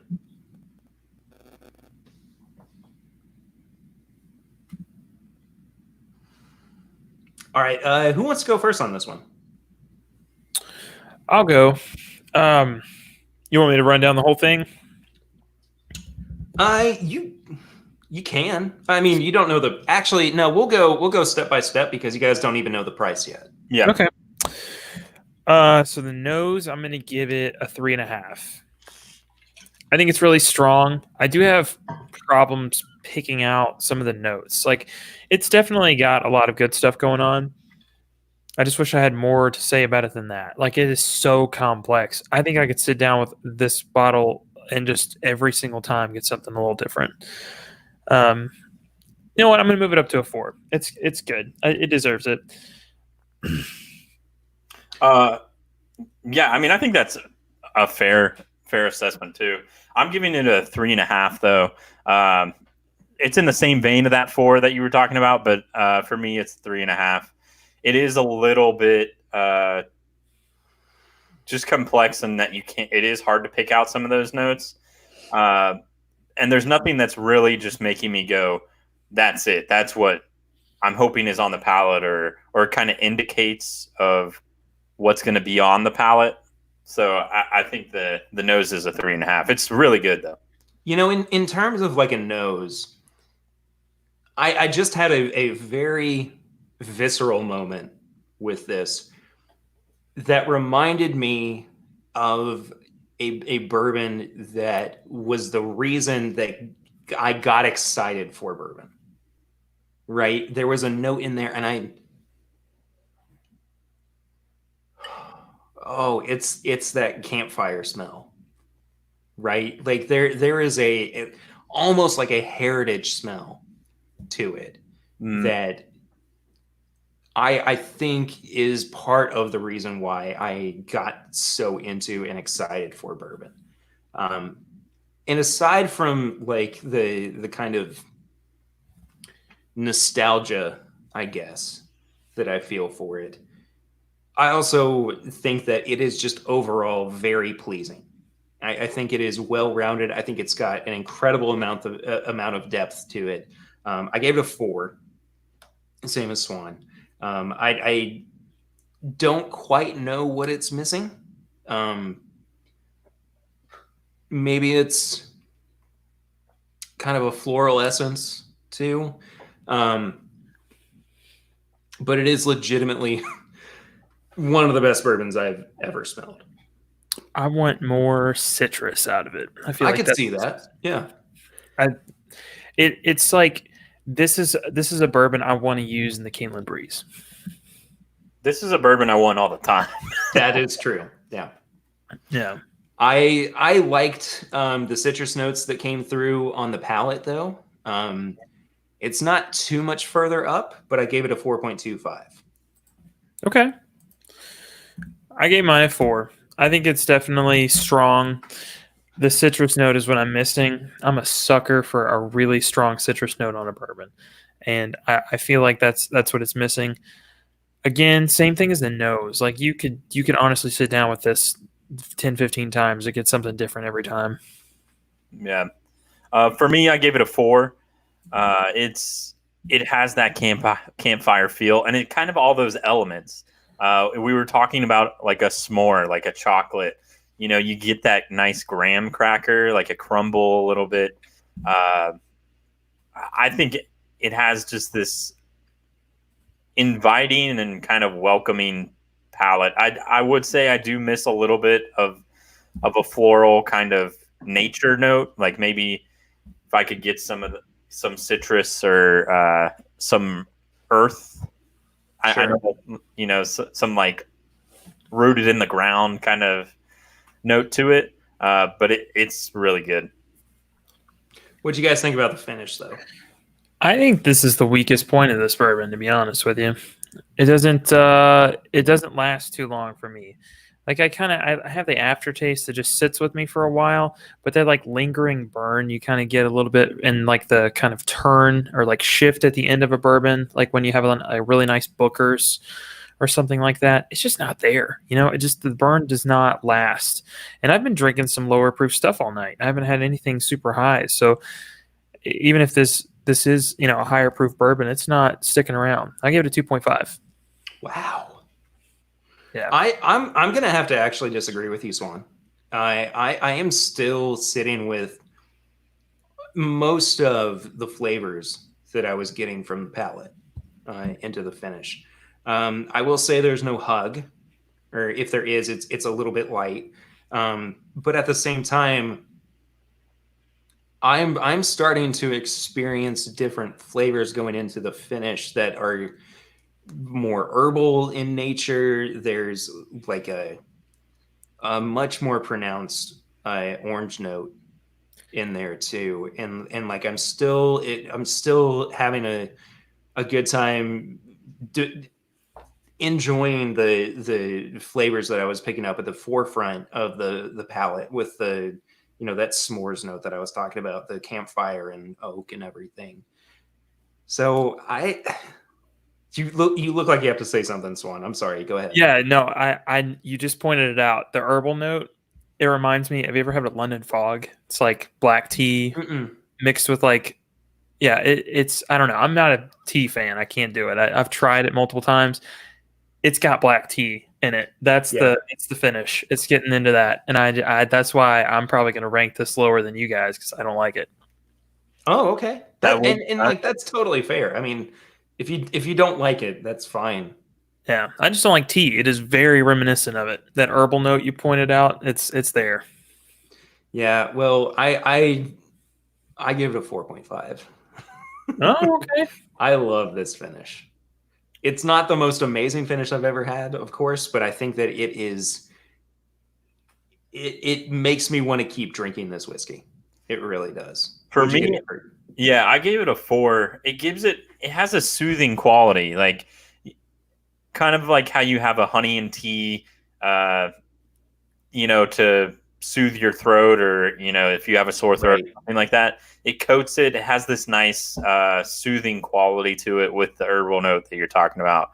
I thought it was really good. I thought it was on par with the palate, and so same score, 4 and a 4. Price. Yes. Here's the thing. Is it priceless? No.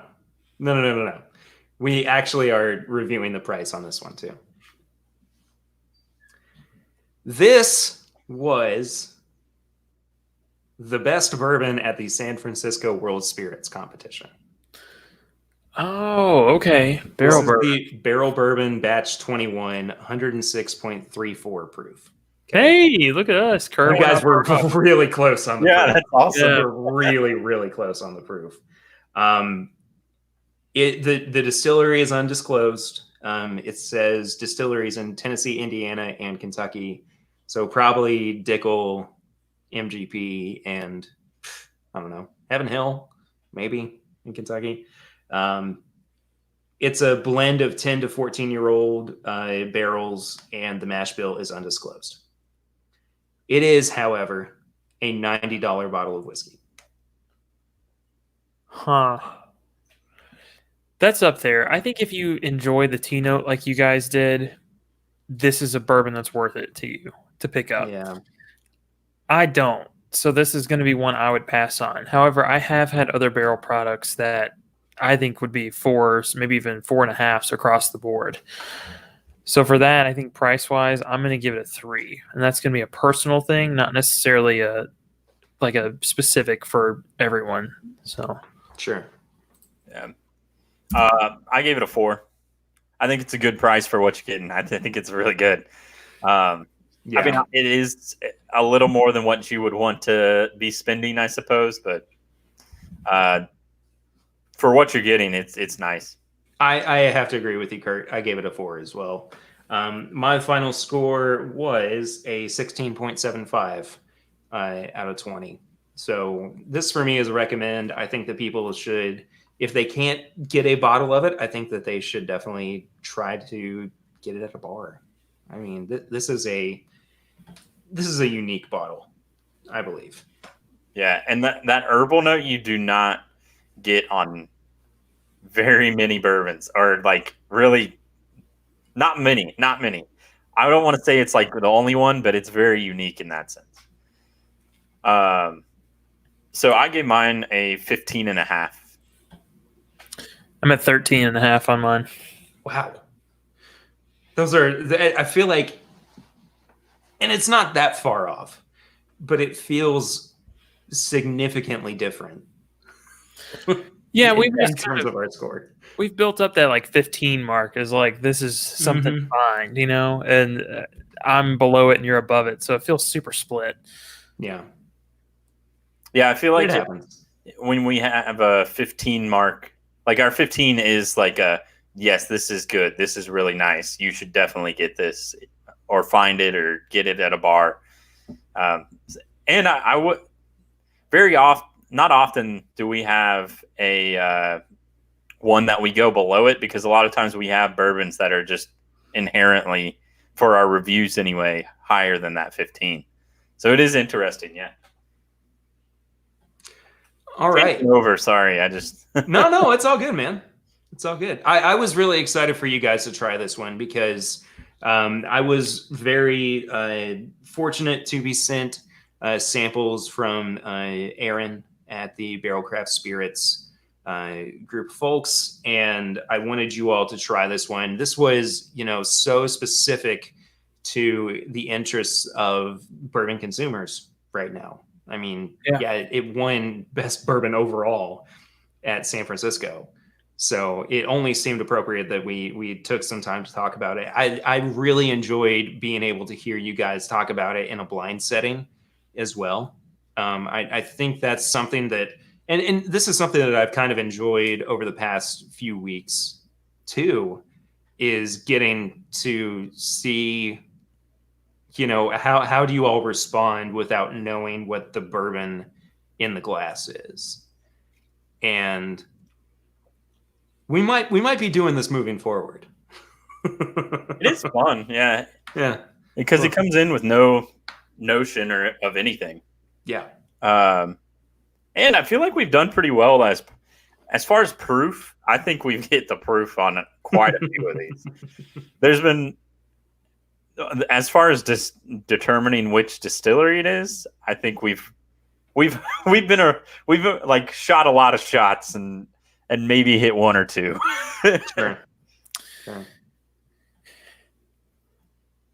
Okay, all right. I thought Swan was about to say something, but no, I was like, it's blind, shooting blind. It's going everywhere. Like it's just okay. That was another dad joke. It was a failed one. Okay. Keep going. Okay. How do you think we've done, Swan? I think we've done pretty good. I'm very proud that we about got the proof nailed on that one, and I also was happy that like I couldn't nail down the distillery because it was multiple. So that's always reassuring. Yeah. But that is true. He has given us a lot of like blends and multiple different ones. So I think I'm gonna have to supply some samples for 2 or 3 episodes. Would you actually do that? Yeah, I'll do that for sure. Dude, that would be great. Yeah, I would love to have something different for the next couple of weeks. Yeah, we'll do it. We'll do a Swan hosted episode, and then I'll go and drop them off to you guys. It'd be great. Okay, so why don't we do this? Why don't next week, Swan, you do that? Okay. The week after, Kurt, sure. Maybe you do that. Yeah. And then we'll kind of rotate back through as we have to. Because legitimately, I'm running out of stuff that you guys haven't had or that we haven't reviewed on the show at this point. So we'll figure something out. But I love that idea. I think that's really cool. Absolutely. Now I got this. We're in quarantine, man. I'll show off my collection a little. We'll get some strange stuff in there. I'm down, man. I'm down. You guys want to answer some questions from our Facebook group? Yeah, we can do that for sure. All right. Before we do that, though, my dad did text me back with an answer to the experimental collection bottle that he had that we tried. It was a 30-minute infrared light wave barrel. It is a 6-year, 5-month-old bottle of whiskey, 90 proof. Sorry, bourbon mash 1 from Buffalo Trace, I entered the barrel at 125. All right. I remember liking it. So we'll have to revisit it at some point. Anyway, questions from Facebook. You want to read them off, Barry? That first one's vital. Well, this first one comes from that guy who asked a question last week, too, that I was really confused by. Sean Thomas Moore. He said, can you pour some Heaven Hill Bottled and Bond to start the episode? And then Swan replied and said, sure, Sean, just for you. I'm so confused by this. Oh, man. I should not be a comedian. This is so bad. This is just miserable. Like, this is an attempt, but not a good one. I'm enjoying it. Oh, man. I'm gonna edit this so that it sounds like there's still somebody separate from Swan that's asking these questions. That sounds good. Perfect. I mean, I had some of the Heaven Hill Bottled and Bond at the beginning, so I hope that Sean is satisfied by that. Next question comes from... Wait. Who's Sean? Honestly, at this point, I don't know. It's Cian. Oh. Yeah. How do you know? Do you talk to him often? Or? Yeah. No, all the time. Oh. It's like especially in quarantine. That's weird.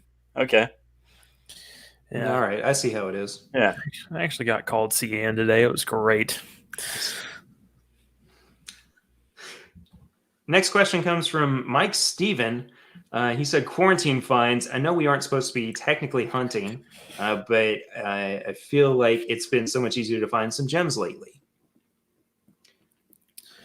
Yeah, I found some stuff. Feel that way. Yeah, I found a few things. I found some Weller Special Reserve the other day, which, depending on where you're at, that's a great find. Wait, did you really? Yeah, found 750 of Special Reserve the other day. And then I also found some, I don't know if they did another release or it's just been there for a while, but one of the liquor barns here in town had some more of that Boone County Weeded on the shelf for a good price. Under 100. That's really? Yeah. Is that's been racking up the the price, honestly. Yeah, because I've seen it most places like 120 to 150. So that's really good. And they've just got it sitting on the regular shelf. It's like not even behind the little glass case or anything. And then also the Booker's 2020-01 is finally hitting. It's not necessarily a huge find, but I'm just glad to start seeing it on the shelves. I saw that at some point, and I got excited that I was able to see it, but I didn't actually pick it up. So that might be a potential pickup here soon. Yeah. We'll see. The next question comes from my sister, Sarah. She said, what's your go-to celebration pick, say, for someone who is graduating college in a couple weeks? Michter's 10. I think it's a great celebration. Yeah. It's an easy sipper. It's got a good amount of age to it. And it was so fun when we did our live podcast, breaking that bottle out and watching every single person, regardless of affiliation to distillery, get excited about that bottle. I love that so much. That was the best. I don't know if I've ever had the Michter's 10. Have I? I don't know if you have either, but I actually have a little bit of a bottle left that Swan got for me. So I'll save that for when we all get back together. Yeah, no, I'd love to try it. Yeah. It's great. Great bourbon to have for a celebration like graduation. Yeah, no kidding. Patrick actually said that he picked one up today. Oh, very cool. Look at you, Patrick. I don't know. I feel like I might have to finish off this Weller Foolproof with Sarah. That'd be another good one. Yeah. Yeah, and I think Wild Turkey Revival would be another great one. That's a really good one. Yeah, which if she's graduating, sure, take a sample of that, Perry, if you want. It's good stuff. Do you still have some of the Wild Turkey we got? The Decades? Yeah, the Decades. I do. Yeah, that's a pretty good one to try as well. I don't have a whole lot left, but yeah, I still have some. It's in there. Yeah, it's a good. Man, I love this bottle. It's so good. I have to be really careful with it. I know. Because if it's out, I really want to drink it. Yeah, and it's always that other that one almost pushes like past even special occasion, but like a really special occasion for me. Yeah, that's right.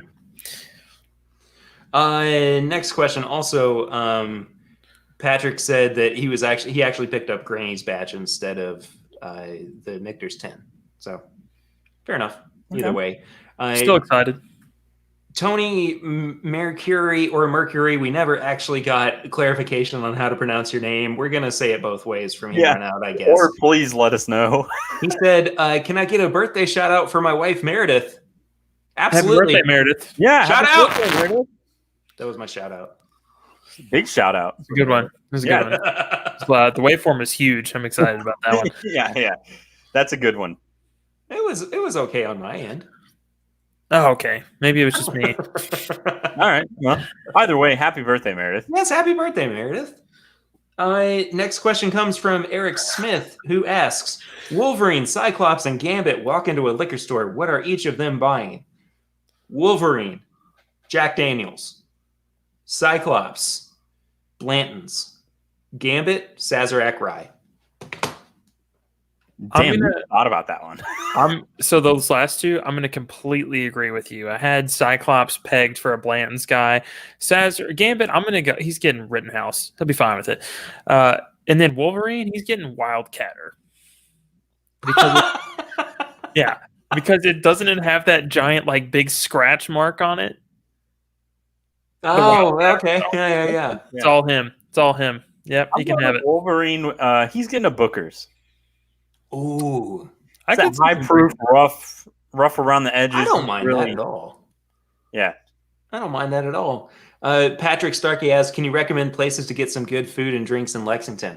OBC Kitchen. For sure. I'm blanking because I haven't been out anywhere in so long. Buddha Lounge. We still have never gone there together. We haven't, but we need to. Buddha Lounge is a sushi place, but the owner, he has one of the biggest bourbon collections that I've seen. He has a lot of really good stuff back behind the bar, but he has showed us like pretty much his collection, and it is almost his entire basement. Yikes! It's crazy. That is fantastic. So Buddha Lounge, and ask for Nick, and definitely talk to him. Just bring up bourbon. Say my name, Curtis. He would talk for the entire time to you. I also really love Palmer's.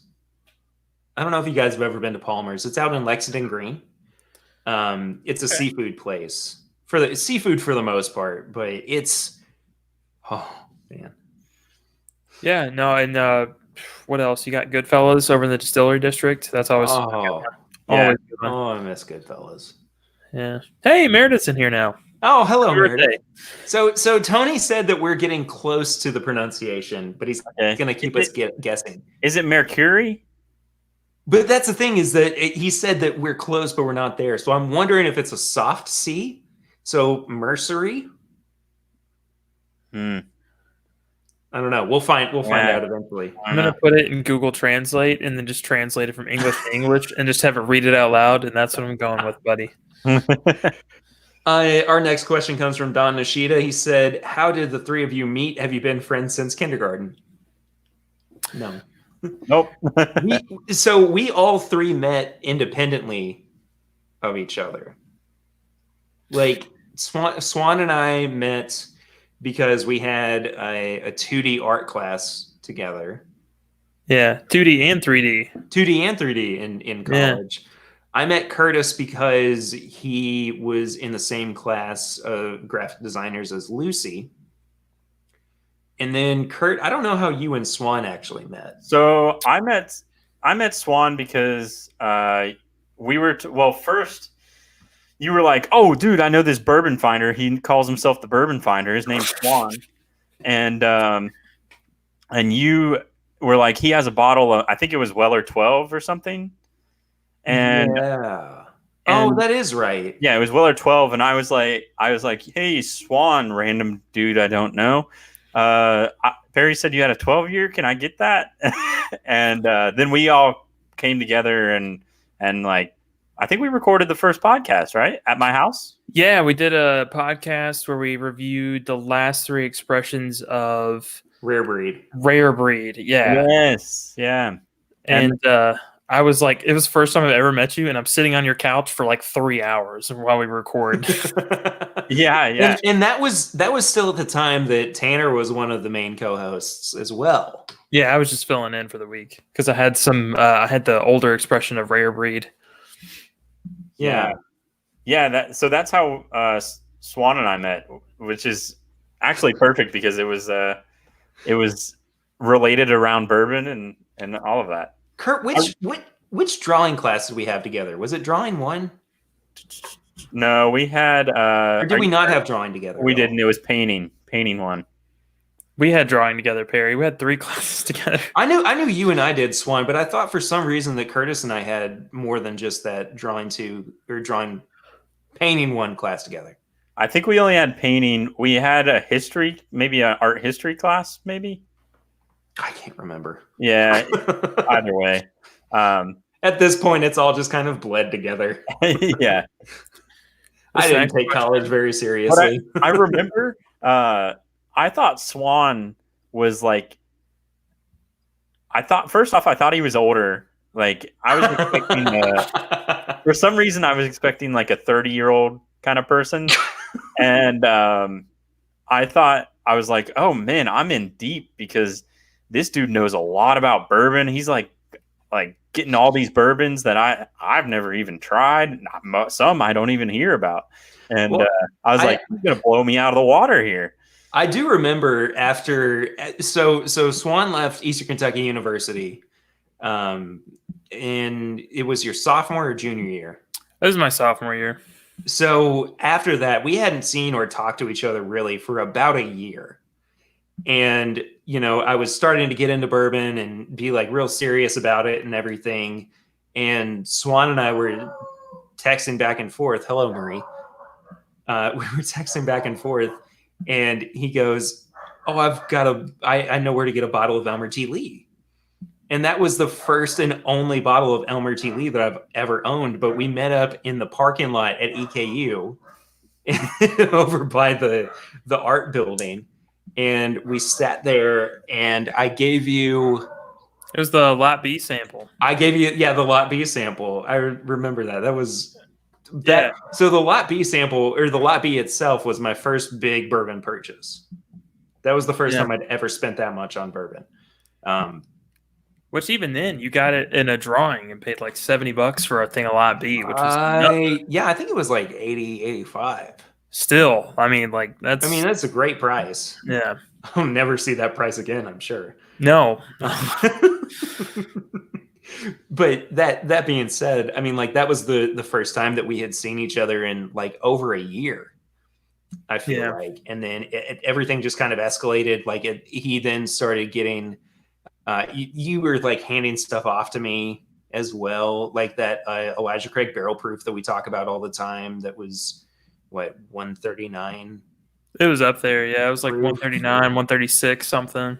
Yeah. I can't remember off the top of my head, but everything kind of like the seeds were sown like very small, in very small portions throughout the way for us to kind of like all come together to make the show happen. And like Kurt, you and I would talk about bourbon on the off chance that we had the opportunity to, and just like randomly in the classroom or whatever. Yeah. And I was like, well, Tanner's here too. Yeah. I'll cut that out. Edit point. Anyway, that's funny though. It is weird though. I went to school. It was probably in close proximity to Kurt. Never talked to him. I had never seen him. Yeah. To be fair, like when I was in college, like I would go to class and then I would just disappear. Just gone. Yeah, I had never seen him. I had friends in class. but I didn't really like. I didn't really like hanging out too much outside of class. No, I think we hung out one time, and it was because Melissa Oh, no. Vandenberg, one of our teachers, was like, she forced us as one of our assignments to go out to eat with other students. I forgot about that. Yeah, we went to what was it, the Euro place downtown? Babylon, yeah. Yeah, Oh, Babylon. I think we had to do that too. yeah, isn't it just We had somebody except had to? we didn't have to go somewhere. We had to literally make something. We So had to I go forget to who was in it. I honestly think it was me. Don, you got way more than you bargained for on this. Yeah, right. He's getting the entire like origin story of the podcast. And... Yeah. It was me. It was Trace.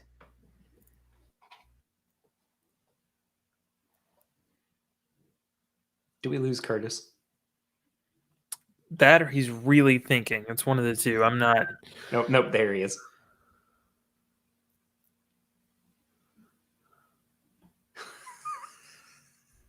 Let's just let his internet figure it out. You know. Do There you he hear is. me? He's back. Yeah, you're good now. All right, cool. It was-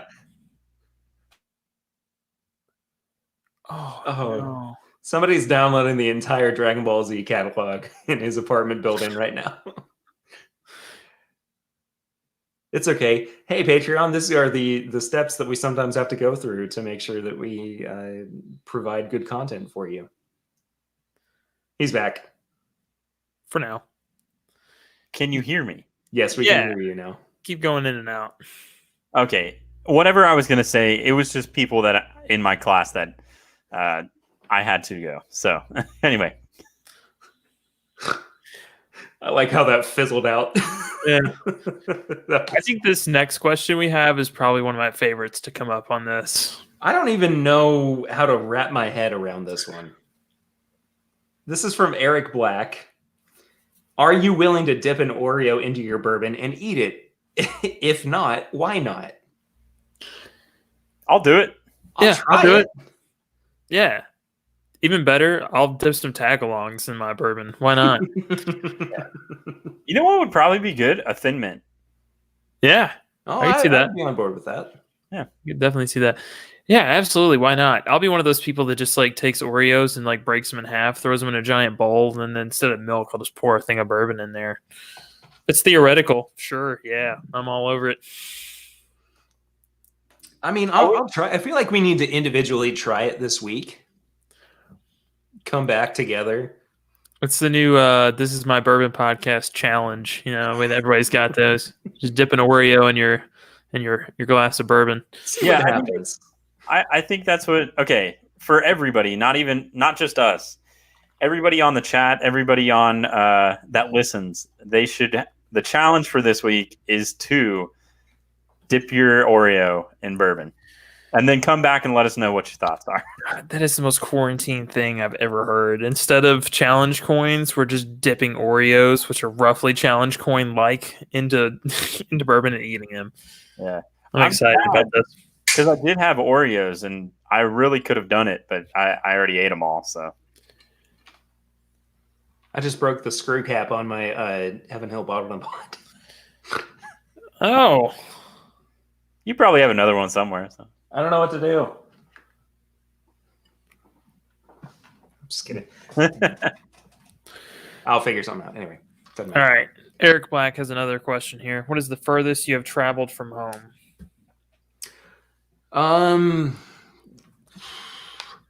I don't know if Vegas is further than the Bahamas from Lexington.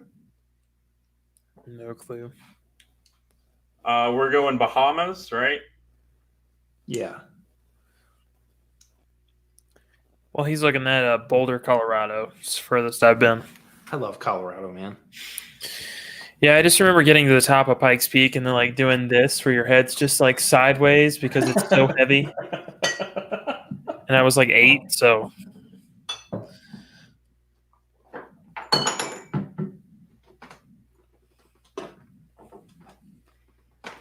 It's not really working for me here.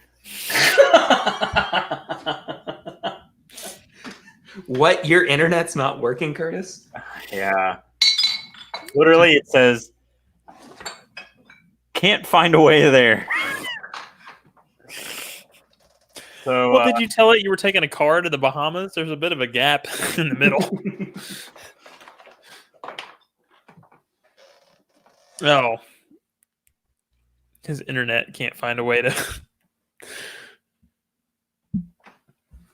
I just put a cork in my Heaven Hill bottle of blood. Hey, whatever works, man. Weller did it. Worked out fine for them.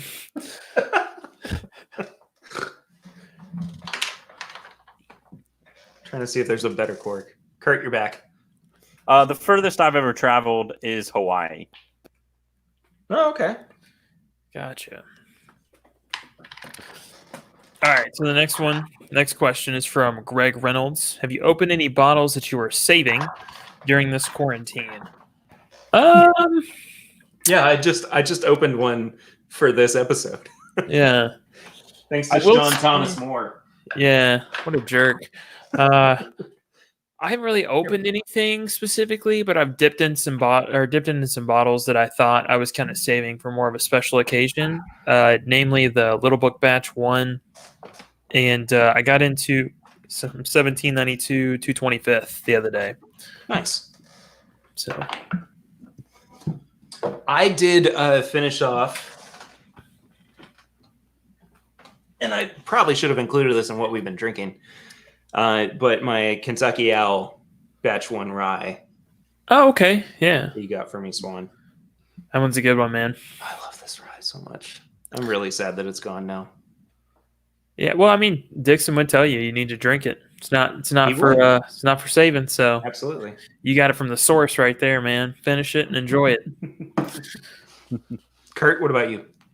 I've been knocking out the JW Dant. Dude. That and Samuel's, man. That and Samuel's, indeed. I'm all over it. Yeah, I've been knocking that out, trying to knock that out because it's only the 175. But I have had so much Wild Turkey 101. That sounded like a confession. You're like, I have been so drunk during this entire quarantine. I thought you were going down that path. Look, no judgment, but it is not honesty hour, but take it how you will. Patrick actually in our chat clarified for me what the furthest I have been is. It's 990 miles to the Bahamas from Lexington and 1932 to Vegas. So the furthest I've ever been from home is Las Vegas, Nevada. So There you go. the more you know. Absolutely. All right, shall we wrap this up, guys? Sure. Yeah, we got one more section. The one I like. The super He's like, excited. I've been waiting Oh yeah, for I forgot about tips and bits. Yeah. Yeah, what do you guys have to recommend this week? I talked about everyone watching The Tiger King. I found another documentary. This one's not a show style. It's just like a movie style one where it's like 2 hours and it's just done. It's on Amazon. It's called The Wild Whites of West Virginia. It's an older one. But they just released it again on Amazon. And it is wild. It is so wild. It's more than wild. Yeah. When you watch that, you go, these people aren't real. Yeah, there's no way they're real. Even more so than like Joe Exotic. Yeah. This is my West Virginia mating call. Yeah. And the guy that you think is the What am I most missing out normal on in the here? show is in jail. And then when you find out what he did, you're like, no. That's not okay. You can't do that. That's not good. Yes, yeah, that's a great recommendation. People should definitely go watch that. Mine it's a new Netflix show called Middleditch and Schwartz. Dude, it's so good. It's so funny. You took mine. Oh, did I? No, it's okay. I'll figure something else out. I've got plenty of stuff. These scrambles. I've got plenty of stuff. Let me look at my phone. Yeah, exactly. Hold on. Yeah. So it is an improv show with. Do you know their specific names? I only know them from one from Parks and Rec and one from Silicon Valley. Yeah, Thomas Middleditch and Ben Schwartz. Okay, so Thomas Middleditch was on Silicon Valley, and Ben Schwartz was Jean-Ralphio on Parks and Rec. I knew it was their names. I just didn't know their like first name, like their full names. But it's all an improv show. They come out and there's 3 episodes, and they ask the audience like, what is exciting or what are you fearful for, like in the coming future, some sort of event. And then they ask questions, have a little bit of a conversation with the audience member, and then they go through and have a fully improv, pretty much 45 to 50 minutes of them just improvising an entire show, and it's hilarious. It is so good. Mm-hmm. So definitely get on Netflix and watch that. So I'll recommend a movie too. I just watched this week what might be one of my favorite movies to come out in the past decade, The Lighthouse. I haven't seen it.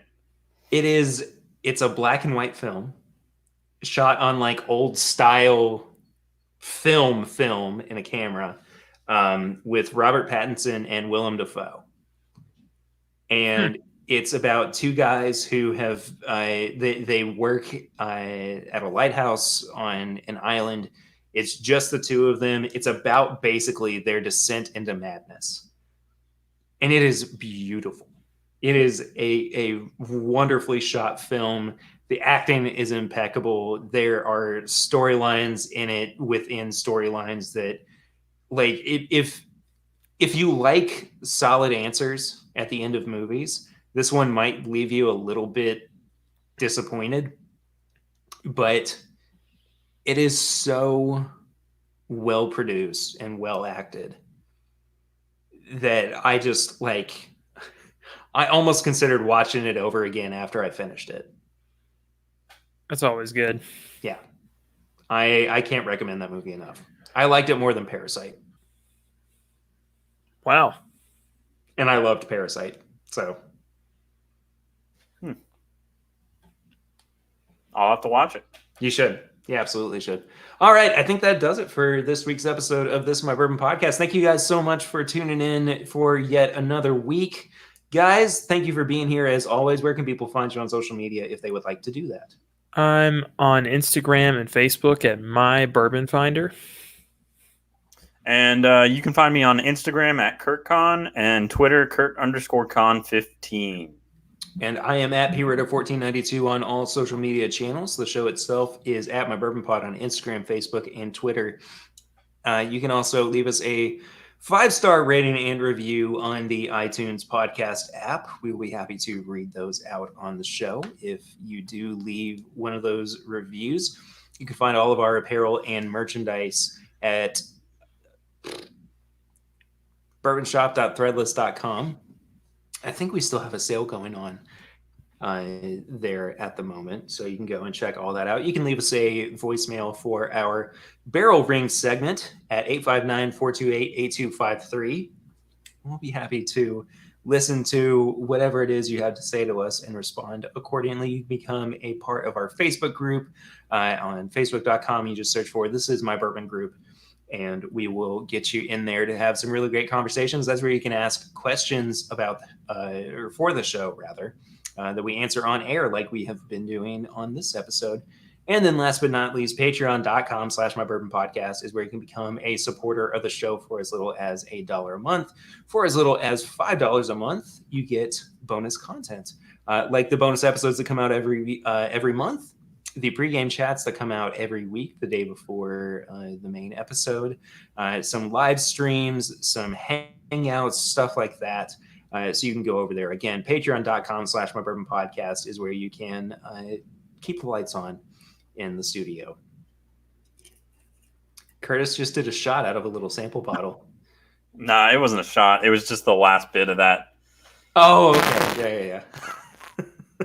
It's like, I was like, what's going on over there, Kurt? You turning up on a Sunday afternoon? Yeah. Anyway, thank you all so much for listening to this week's episode. We will be back next week with another hot, great new episode. We'll find out what happens together. But until then, I'm Perry. I'm Curtis. And I'm Swan. And this is my Bourbon Podcast. Yay, right. we did it again. We did it. We did it again. How good it was. I was fully like invested in figuring out how to make like a soundboard for the show before we had to do separate recordings. Yes. So once we're all able to record in the same room together again, hopefully I'll have something. Yes, that would be awesome for that. Because anyway, Kurt has done way too many sound effects. He has throughout this show. He really has. You know, what'd be insane is if we started doing pre and post game shows. Yeah, it's just called drunk. The last one was drunk.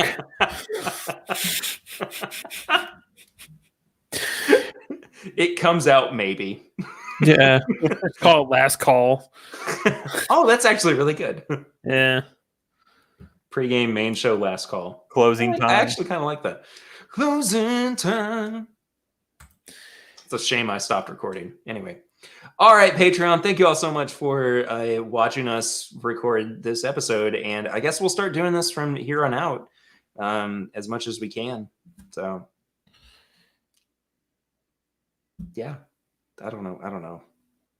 Is that it? That's all we got. I think that's cool. We're done. All right. Bye, Patreon.